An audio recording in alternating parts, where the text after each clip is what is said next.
From a little cover, I got my dreams in sight. Wrestling on the mat, I go and put up a fight. With every hold and slam, I rise to the peak. Now as Professor Bear, it's my strength that they see. Roaring with knowledge like a lion so proud. In this wrestling world, I'm standing out loud. I'm Professor Bear, got the passion to spare. Wrestling's my life, with the power to share. From the roots to ropes, in the spotlight we gleam. Chasing victory dreams, living out the theme. Now my WOSN, my squad.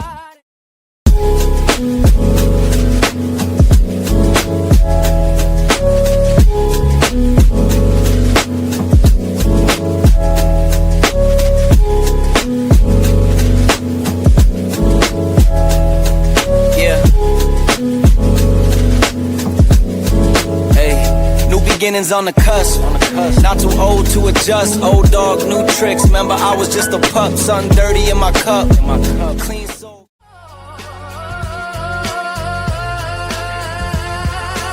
With my forest crew, we'll always ride.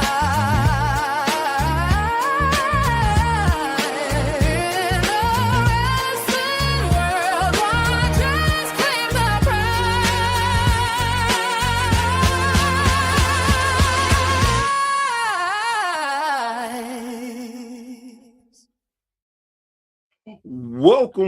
Welcome, and thank you for joining me this evening.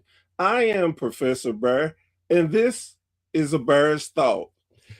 Guys, girls, man, we've already had an interesting February already. One of those things when you rely on the computer, you can die by the computer. So we've had some technical difficulties on this, but we got it together and we're happy to start this wrestling promotion appreciation month. And with me today is Justin, and Justin is the owner of Next Level Pro Wrestling in California. Justin, how are you doing today, sir? I'm doing good. Glad to be here. I'm glad to have you. First, guys, girls, you see the QR code that will take you to see Pro Wrestling's YouTube page, and we definitely put up the logo because with so many different promotions everywhere, you're bound to run into those with same names. So I want you to know which promotion you're looking at, and you can see their logo, so you know you're on the right one. So with that being said, Justin, the first thing I always ask my guests is, how did you become a wrestling fan? Oh, when I was a kid, I stayed up late one Saturday night and watched Hulk Hogan win the championship from Iron Sheik, and I was hooked. Been a lifelong wrestling fan since 1984. We're right neck to neck, because that's about when I remember some of it. My father was a big wrestling fan, so it was like second nature. Yeah, it was. I was so much into wrestling as a kid that when I got in trouble, my punishment was I couldn't watch wrestling. I was grounded from watching wrestling. Oh man, I would have just asked to take the whooping myself, because I'm just like you. I got to watch my wrestling. So, explain to me how you went from being a wrestling fan to owning a promotion. Oh, well, my dad died in the summer of 97, and I was 21 years old. there was a article in the local newspaper about a pro wrestling school. So I went and trained and made my debut in as a pro wrestler in January of '98. And never thought I'd be a promoter. Never thought I'd be part of the office, but I ended up there. I worked the Northern California circuit, worked some in Southern California, a couple other places, and then I kind of left the business for a bit. And I had a friend that got into the business, and he wanted me to wrestle him. So I started training again, came out of retirement, wrestled him, and decided I wanted to keep doing it. So I bought a ring. And once I bought a ring, well, if I'm training in the ring all week long, I want to do shows. So I started running shows, and that's how Next Level Pro Wrestling was born. Oh wow. So one thing as being a fan and not knowing, I know some of the insides, but I don't, of course, know it all. But to start doing a promotion, what would you tell me what I should do to start? Start a promotion, the first thing you need to do is either purchase a ring or find someone that can rent you a ring. Can't really have a show without a ring. Once you get the ring, then you got to get the wrestlers. Um, that was easy because I was already on the circuit, so it was easy for me to talk to other wrestlers and say, "Hey, you guys want to come work for me on this date?" And then you have to have your venue. I run 95% of my shows out of the same venue because I have my wrestling school in that venue. Oh, okay. Therefore, I don't have to pay a venue fee because I'm already paying rent to have my school there. Very smart. Yeah, I try to be. Try to save money as much as possible because the wrestling business gets expensive. So, with that said, do you don't travel a lot, so you have a lot of the same fans and uh, a lot. How do you find you can keep your fans interested in coming back from for show after show after show? Storytelling. We do long term storylines. I had one storyline that ran for over a year.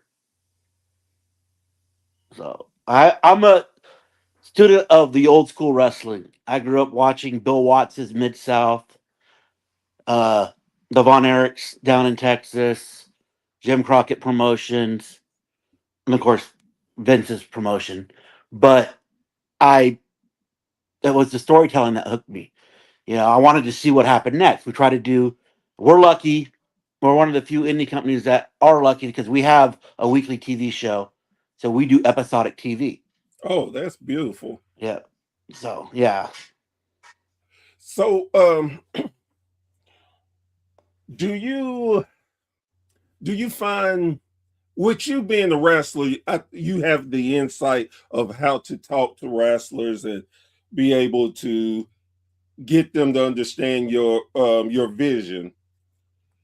But do you run into those times of really having to sit a wrestler down and kind of really breaking down what's going through your mind and how you are booking? yes, yeah. There's times there's some rough wrestlers that I have to explain it. My first champion was Stephen Bonner, rest his soul, and I used to have the same conversation over and over with him to get through to him what it was that I was trying to do. Now, he didn't understand why, after he just finished his story with Tony Vargas, why Sin was coming in and attacking him. Well, because we got to start get the fans wanting to come to the next show. You know, so I would have to have these conversations. But and Stefan's a great guy, or he was a great guy. God rest his soul.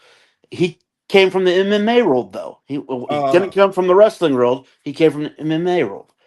So, but I was lucky to have him from the get go, and he was my company's first champion and third champion. But yeah, so how many championships does your promotion have? we currently have our heavyweight champion, I don't think an indie company should call their championship the world championship. So it's That- just the I, next level heavyweight champion. I just fell in love with you even more because that irks me to death when an indie promotion calls themselves a world champion and you don't even leave your own damn state. Yeah. So we have our heavyweight champion. We have our women's division. We call Valkyries division. So we have our Valkyries champion. We have a TV champion because we're on TV. We're on the Zebo network on Roku devices.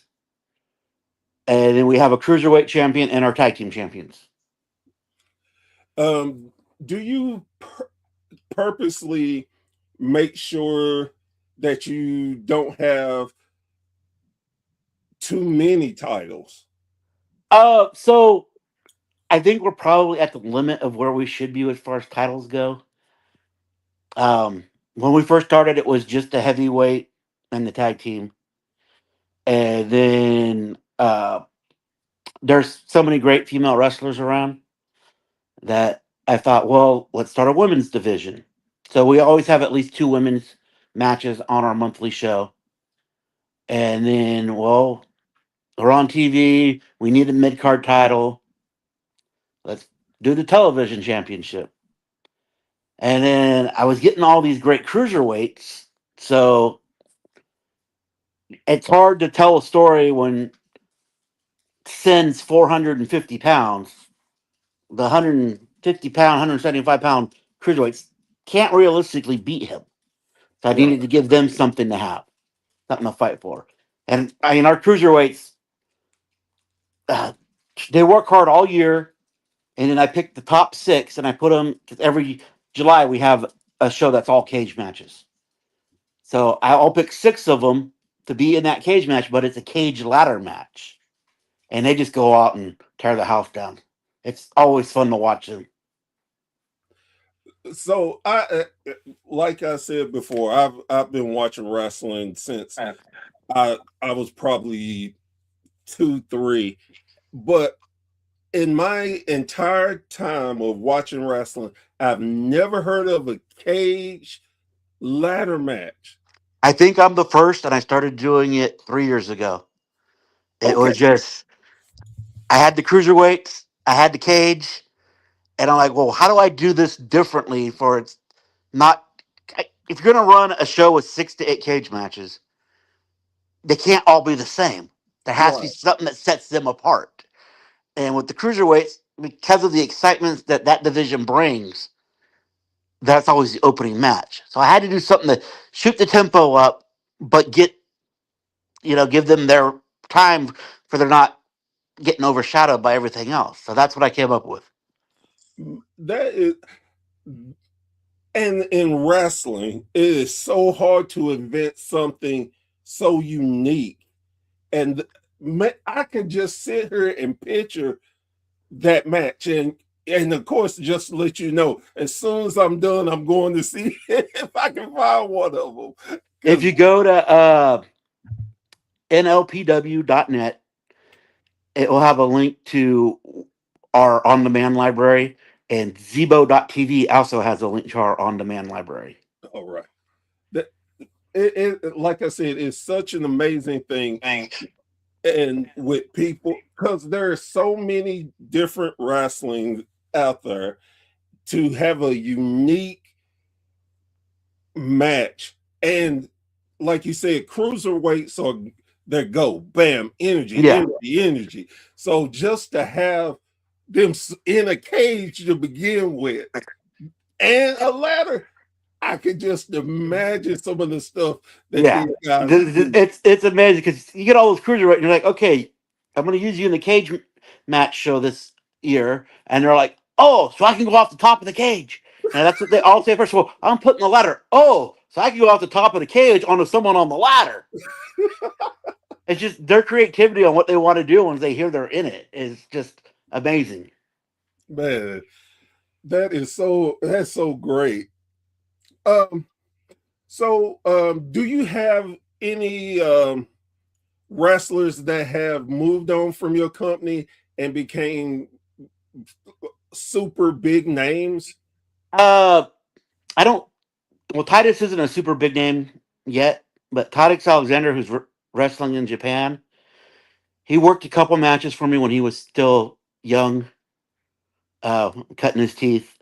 I have some that are going to be there soon. We've only been around for 5 years, Oh, so okay, okay. yeah, or six, we're in our sixth year now. Oh, okay. So yeah, we started.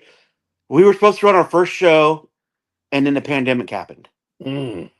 So when the world shut down, I started running the shows outdoors illegally because we weren't supposed to have more than 6 people gathered in the orchards out in the grape orchards down in Central California. So Okay, okay. yeah, that's where we started. And then once the restrictions were lifted, we moved into the building where we're at now. How many how often do you do training? We train Tuesdays and Thursdays, and then Sunday mornings. Mm. I was blessed to go to a training facility last year, and when I tell you the respect that I already had for the guys and girls doing it went up a whole different level. Just seeing so many people really wanting to do this and put in the time and effort, and it it was so amazing. And even for people who don't make it, just to say, hey, I tried, I did, I Mhm. and you again, you get a different perspective on what you all do and what y'all sacrifice for our enjoyment is just an amazing thing to me. Yeah, it amazes me every time I watch these kids that are trying to break into the business. It's just the sacrifices they make. I have one kid that he lives a 2 hour bus ride away. He rides the Greyhound to Sacramento, takes an Uber from the bus station to our building, trains, gets in an Uber, goes back to the bus station, takes a 2 hour ride home on on the Greyhound. Just like, man, that kid, he wants it. That's exactly what I was gonna say. You cannot tell me he is not determined and he is not gonna let anything stand in his way. And you got to be proud of that. Very. He's relatively new, but he's been with me for 2 months now. So usually people quit after the first practice if they're going to quit. So 2 months. I think he'll eventually make it. And I had this kid that's severely autistic came to me 3 years ago, um, and just the wrestling has changed his life. He made his debut in our Christmas Chaos Rumble in December, uh, and he had his first singles match in January. And he was he is severely autistic, uh, but he wants to be a wrestler. That's his dream. And the wrestling has changed this kid's life. He's learning to deal with his situation, deal with life's ups and downs. And I've watched him mature so much. So when he came in, he had the mind of a 7-year old, even though he's 27. Right.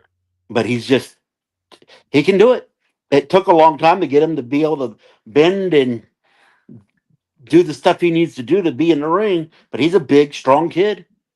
So, and the wrestling is just, he's respectful now. He's just matured so much as an individual that I have another kid that's slightly autistic, nowhere near as bad as him. That's just, super athletic. He's one of my cruiserweights. He was actually in the ladder cage match last year. It's just, I honestly think that autism can be helped. It can't be cured, but it can be helped by training to wrestle.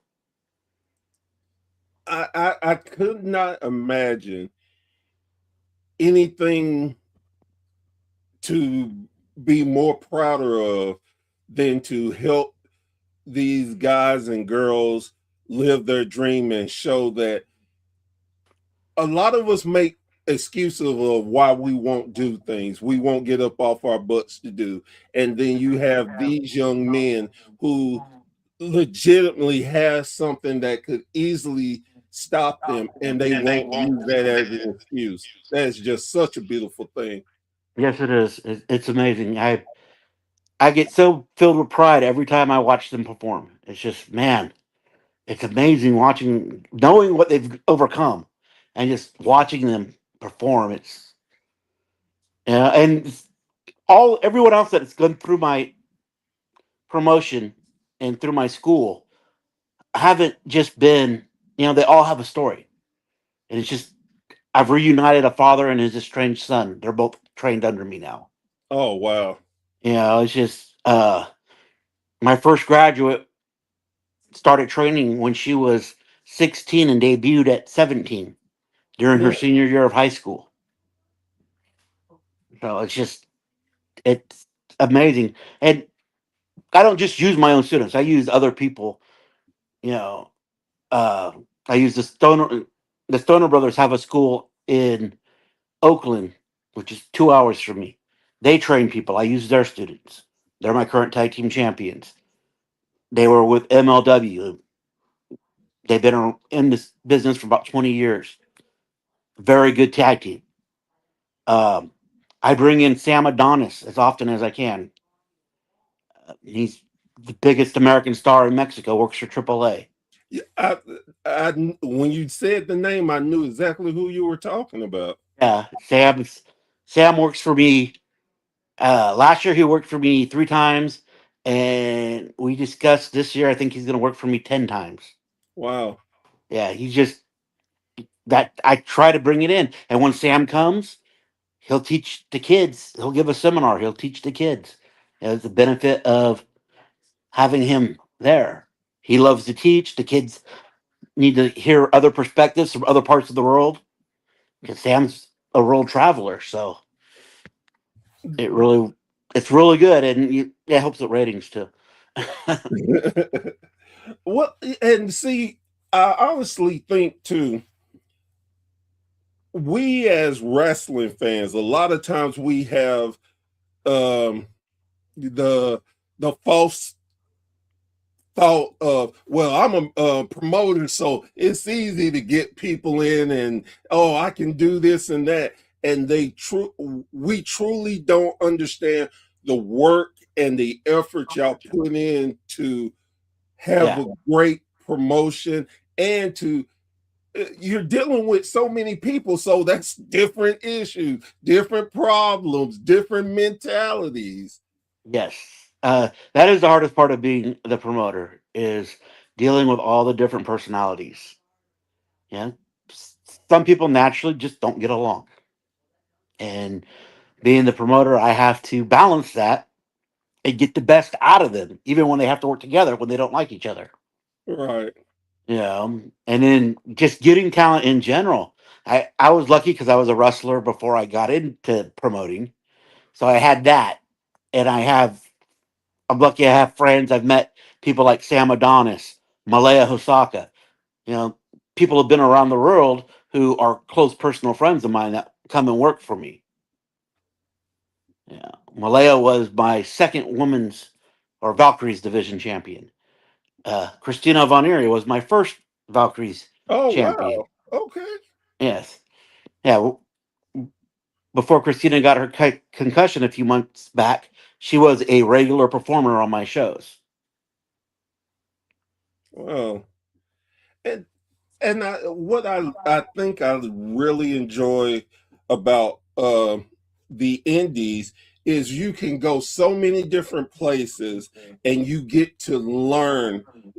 No, because for me, uh, I told you earlier I'm from Knoxville, Tennessee. So here in this area, it's a certain style of wrestling, Yeah, you guys got the Southern Fried Wrestling there, right? So and yeah, I love that you can go to different towns and different places to learn their style. And if say I'm a wrestler, and here in Tennessee I'm a face. Well, maybe I could go out to California and learn how to become a heel and learn how Mhm. to work in front of a different audience that I knew my audience. This is different for me, so I have to be able to learn on the fly, do different things. Yep.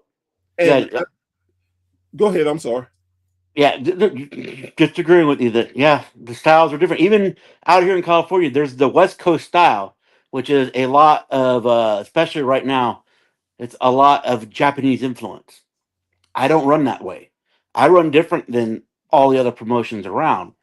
I run more of an old '80s, 1980s, family friendly shows. Right. So my guys do it differently, but a lot of the other people in the area want to come work for us because our matches tell stories. They know that when they come to work for me, they're not just a one off. They're coming to work a storyline. And that is, again, is just amazing, because before we got on we were talking about our similarities and how much we love the storytelling aspect of wrestling. Yes. And I always think to myself, man, it's just not enough. It's not enough. But in the same token, it's you have so many different styles, and the more you learn, the more you can be adaptable, the more you can get your name out there and can work anybody and anything, and you have a better chance of taking that next step to the next level. Yep. With um with your promotion and how you run everything, is it difficult to, like you said, you're trying to book for a long-term story? Do you have a lot of people that are more like, hey, I just wanted a one-off? There's a few that are just one off people, and that's fine. It's just they're going to be just a small part of that storyline. They just won't be continuing on. So, but usually, people, when I talk to people, I get a feel for what they want and what I want. You know, I'm very open with my talent. I want them to know the story I'm telling and where it's going, because I also want them to have, I want them to feel comfortable to give me creative ideas, because they're out there performing it and I'm not always right. You know, I look forward to getting creative feedback from not just my vets. I'll listen to anyone on the roster if they pitch something. Doesn't mean I'm going to use it, Right.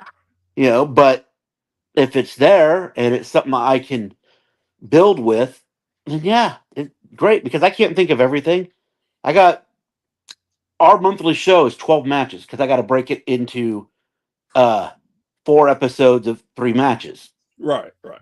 So, and I don't, even though I guess I could use the same talent on each episode, I don't like doing that because I want them fresh. I want them to be able to go out and give their best for one match. Which, I mean, is is smart, and it gives the talent a chance to shine without having to worry about, oh god, he's been on 3 times and I can't get on at all. Yeah. Yeah. I mean, it sounds so, again, it's 80s booking, and It is. it is so simple that, to me, a lot of times it's like, why why don't the bigger ones use this simple style? I don't know, because the people I've been blessed to sit and talk with and learn from as far as booking, I've had the privilege of sitting and talking with Kevin Sullivan, with Pat Patterson, with well, Gene Okerlund was never a booker, but I've had many conversations with Paul Orndorff, Mm, with I've had conversations. I'm a part of CAC.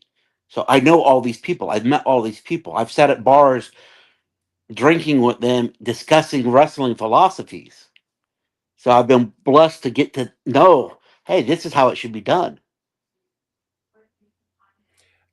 and I try to be open minded. Again, like you said, not everything we think of is going to be right. And I try to be more open to different styles and how people do things, but we know what we love, and to be able to continue doing that is, like I said, it's amazing to me. I love that style of everything. When you're doing the storytelling, are you the only one, or do you have like a committee? Um, it's usually me. I storyboard out my year because I know my new season starts in August, ends in the cage in July. Oh, okay. So I build it that way. I do talk. My older brother, who used to be my tag team partner, uh, pretty much handles the Valkyries division for me, but he has to run it by me because I have final say. Right. Because I'm the one that's putting it on TV, and I have my IMBD page, which I'm listed as the executive producer of Next Level Thursday Night Throwdown. So yeah, it's all under my name. So I want it to look right.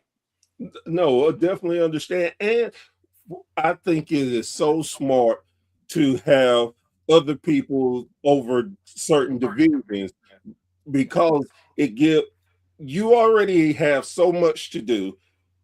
It's I think it's easier and smarter to let one person concentrate on on the females. If you decided, hey, I'm gonna let you do the tag team, everything y'all you have this, but again, you have the final say. So I just think it's simple. That it's so simple. It amazes me that people don't do it more. No, it's well, and a lot of it is trust because the wrestling business, a lot of people stab each other in the back. Haven't really experienced much of that this time around, but that was one of the reasons why I did leave the business several years ago. Is because I got tired of the politics and the backstabbing. But now that I'm running the company, I don't really have to deal with that. Right. No one. They all come to me. They all talk to me. They know my door's open, so and they know I'll listen. And some of the more experienced guys, I have people on the roster that taught me when I was green. So and it means they're older than me and they're still wrestling. I'm no longer in the ring, but I still have some people that were in the ring when I was younger and taught me stuff that actually work for me now. And they're people that I can ask questions of and ask them, hey, what do you think about this? Or they'll say, hey, why don't we do it this way? So, but it seems like everyone around that's involved in the promotion has bought in. They understand what the vision is, they understand where we're going.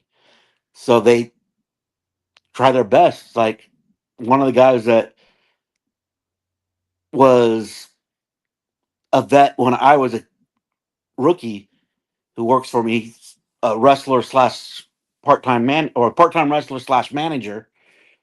He convinced a local DJ to come to the show last month, and then we got talked about on the local radio. That type of thing helps out. Oh yeah.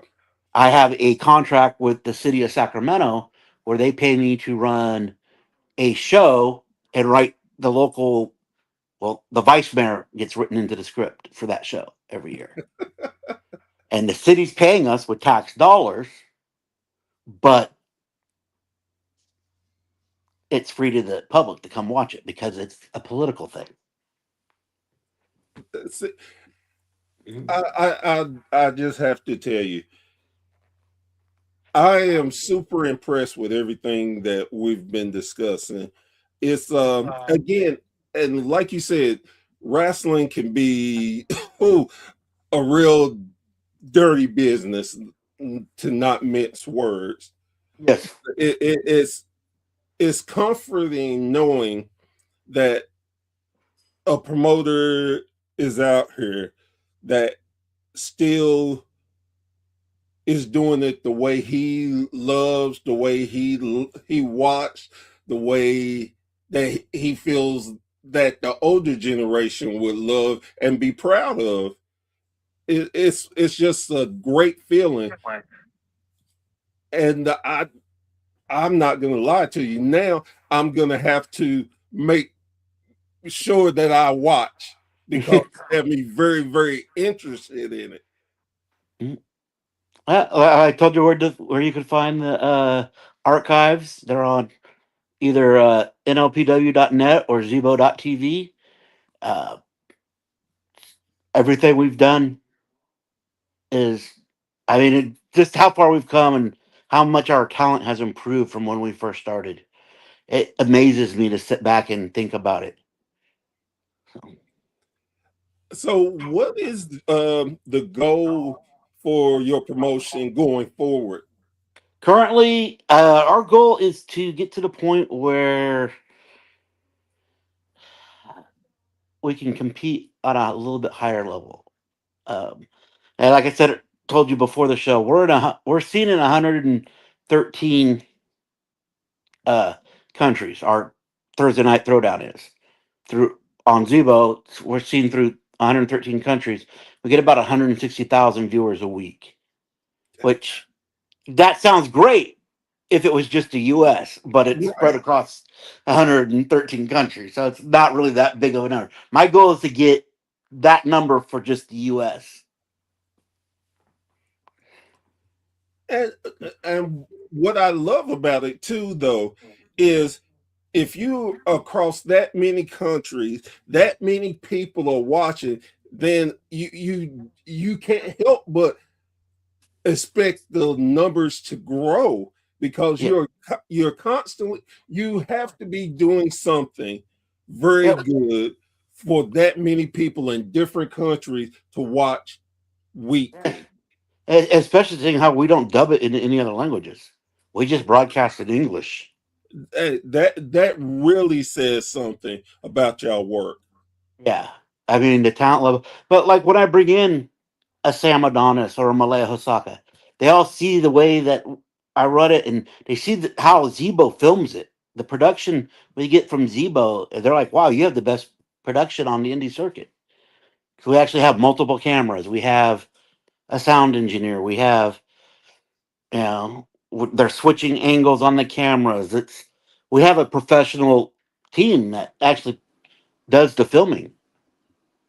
Uh, we got lucky that Zebo came to us, and so And again, and that just speaks volumes with what you're doing because they had to believe in you to want to work with y'all. uh, they started working with us all because we were the only ones running during the pandemic. Look, you got to take those any way you get it. Yep. Uh, I mean, I'm not gonna fool myself. Literally, the guy met me because I went and wrestled a show in Reno, Nevada, and he was there filming for them. And then he saw that I was running when no one else was, so he started, "Hey, I want to film. I want to film. I want to film." And then so they start filming us, and like 9 months later, Zebo had some financial troubles, and we were the highest viewed thing on their network. So I actually ended up buying into Zebo at that point. So now I'm Wow. kind of protected. They can't cancel me because I'm part owner. Look, I'm not mad at you. If that is smart business right there. Yeah. And then my percentage has grown from, I think I started at 25%. Now I own over 50% of it. Oh But wow. yeah, well, we forced out one of the partners, one of the original partners. So, and I took on his percentage plus my percentage, which gave me the majority and protects my company from not being able to get canceled. But again, that is just very good business sense. You and again, with you being in the business, that just shows how much you paid attention. Yeah. You learn, and you're using that to your advantage. And I know I would. if because I wouldn't have thought like that just at all, but it shows so much of a vision that you have and believe into your product. Oh, And yeah, definitely. My vision, I believe 100% in where I'm taking this company. Yeah, so, do you see the company ever being able to go on the road? that's one of the goals. Is we actually want to run Northern California and Northern Nevada. Um, when we run the city show, we actually leave our building, so we do it at a city-owned facility. We've ran at a few different venues, but all in Sacramento. So we've had some preliminary talks about running in Reno, Nevada. I know there's other venues we could go, but right now I'm still building it where I'm comfortable where the building I'm at. Right. We sell it out every month. We're we've already outgrown the building, but I want the right building before I move. And And I like the idea of the old school studio wrestling. So I would like it where I could run a show, even just be able to break our TV down to film it every Saturday and it airs on the following Thursday. But then we also go out and do house shows on Fridays and Sundays. oh, okay. That would be ideal. I mean, unless we start making enough money where I can pay the guys where they don't have to work a day Right. job. But that's hard to do. Well, again, it shows what type of businessman you are, because where you could easily jump out into the deep end, you're like, no, we're gonna slowly go. Yes, I see it growing, but it's not where we need it to be. We're Right. gonna continue doing it slow and steady versus fast, and 3 years later we're out of business. That's what I'm afraid of. I'm afraid of if I expand too fast, we won't have the foundation there and we'll collapse upon ourselves. Again, that's just shows your great business sense and looking forward without forgetting where you came from and where you could quickly go. So again, that's just great business sense. Thank you.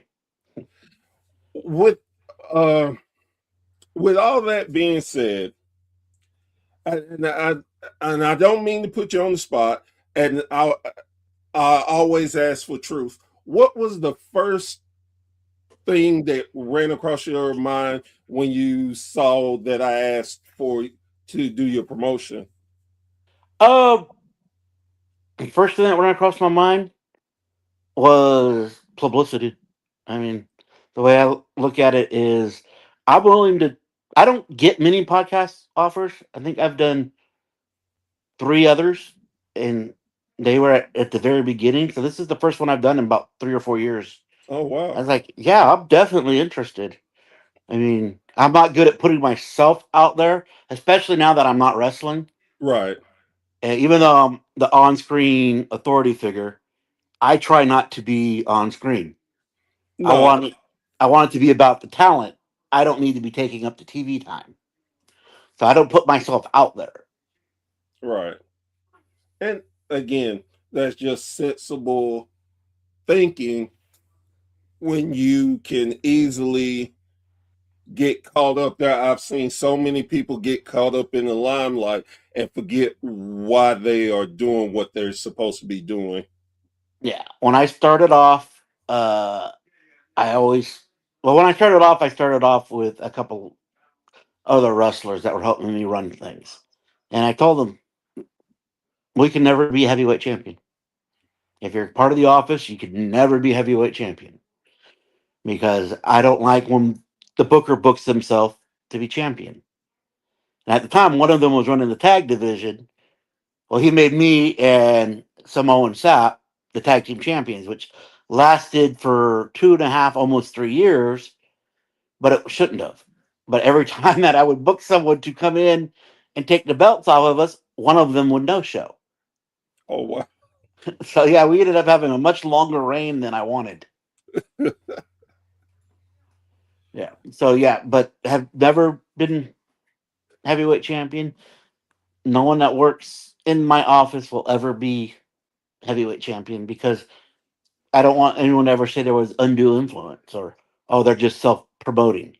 No, I want to promote the talent. Right now, my heavyweight champion is actually a very young guy that trained at a different school, but he's a talent, and I see his talent. His name's OC Hayes, the limit breaker, and I just hey, he's a great talent. I put him over my champion Blacklight uh, in November, and then he won the rematch in December in a TLC match.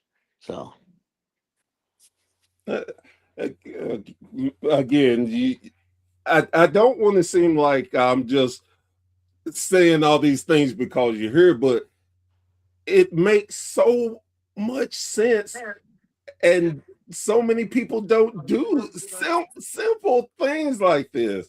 And again, like I understood why a lot of older bookers would book themselves because you couldn't trust who would stay, who would go, and all that. But we're at a whole different point now, really. I feel like, look, you got to have some trust in someone. yeah, well, OC was the first guy I put the belt on since Bonner that wasn't my guy. So when Tony Vargas was champion, he was the head trainer for my school. When Sin was a champion, well, he's Tony's boy. So I had that trust. And Sin has grown into being my locker room leader and a trusted friend. Sean Sims, I call him the foundation piece of my company.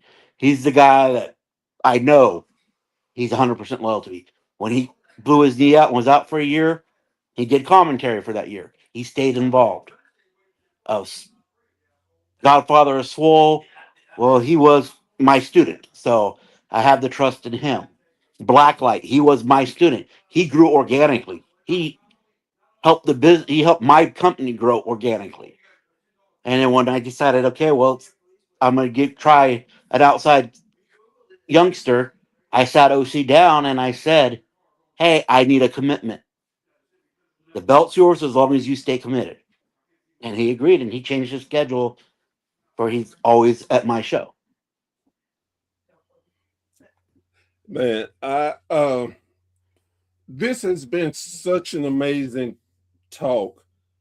And again, this is one of the main reasons why I wanted to be able to spotlight different indie promotions because, again, as fans, we truly don't get a chance to see behind the scenes, to hear what you all go through, what all the work you put in, and especially you being a former wrestler yourself, so you definitely have more of the, you know, a lot more versus, hey, I just got this money, I love wrestling, this is it.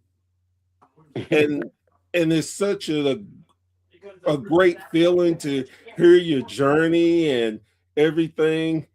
And man, I'm so glad that you are on my show. I'm glad to learn about New Level. Next level. I'm sorry, Next Level. Um, and you've got a new fan because I promise you, I am going to start watching. Thank you. Well, again, before we end, is there any people you would like to shout out or I shouted to? out Sean Sims, who foundation piece. Him and Tony Vargas literally carried the company for a couple years between them. Swole and Blacklight has stepped up lately. Shout out to my older brother Josh, who helps out with the booking, helps out, handles the Valkyries division for me. Uh, my younger brother Jacob runs all the behind the scenes stuff, the snack bar, the security. Yeah, make sure my facility looks good. Uh, Thomas O'Boyle at Zebo TV, my business partner with Zebo TV, for sticking with it and believing in our vision.